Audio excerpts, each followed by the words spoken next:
പേരാമ്പ്ര സംഘർഷത്തിൽ പോലീസിന് നേരെ സ്ഫോടക വസ്തു എറിഞ്ഞ സംഭവത്തിൽ അന്വേഷണം. വിദഗ്ധ സംഘത്തിന്റെ നേതൃത്വത്തിൽ പരിശോധന. പുറത്തുവരുന്ന ദൃശ്യങ്ങൾ സൃഷ്ടിച്ചെടുത്തത് എന്ന് DCC നേതൃത്വം. പോലീസ് CPIMന്റെ തിരക്കഥ നടപ്പിലാക്കുന്നതായി പ്രവീൺ കുമാർ.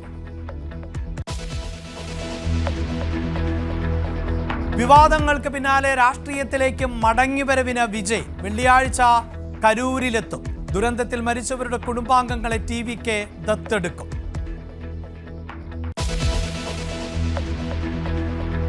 മെസ്സിയുടെ വരവിൽ സംശയം വേണ്ടെന്ന് സംഘാടകർ. കൊച്ചിയിലെ മത്സരം ഉപേക്ഷിക്കുമെന്ന അർജന്റീനിയൻ മാധ്യമ റിപ്പോർട്ട് തള്ളി ആൻഡോ അഗസ്റ്റിൻ. മൊറോക്കോയുമായി ആഫ്രിക്കയിൽ കളിക്കാനാണ് സാധ്യതയെന്ന റിപ്പോർട്ടിൽ ഇപ്പോഴും വ്യക്തതയില്ല.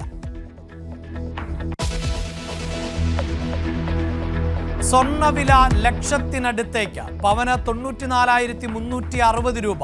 ഇന്നുയർന്നത് 2,400 രൂപ. രാജ്യാന്തര വിപണിയിലും വർധന.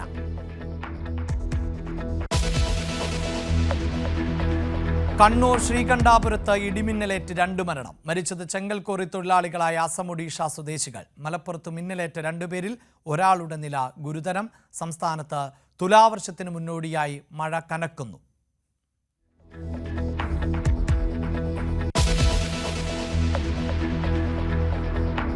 പാലക്കാട് കല്ലടിക്കോട് 2 പേർ വെടിയേറ്റ് മരിച്ചു. മൃതദേഹങ്ങൾ കണ്ടത് മരുതുങ്കോട് സർക്കാർ സ്കൂളിന് സമീപം. നെന്മാറ സജിത വധക്കേസിൽ ചെന്താമര കുറ്റക്കാരനെന്ന് കോടതി.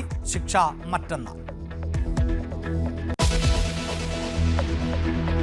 വെസ്റ്റ് ഇൻഡീസിനെതിരായ ടെസ്റ്റ് പരമ്പര തൂത്തുവാരി ഇന്ത്യ. 2ാം ടെസ്റ്റിൽ 7 വിക്കറ്റ് വിജയം. ക്യാപ്റ്റനായ ശേഷം ശുഭ്മാൻ ഗില്ലിന്റെ ആദ്യ കിരീട നേട്ടം. കുൽദീപ് യാദവ് കളിയിലെ താരം.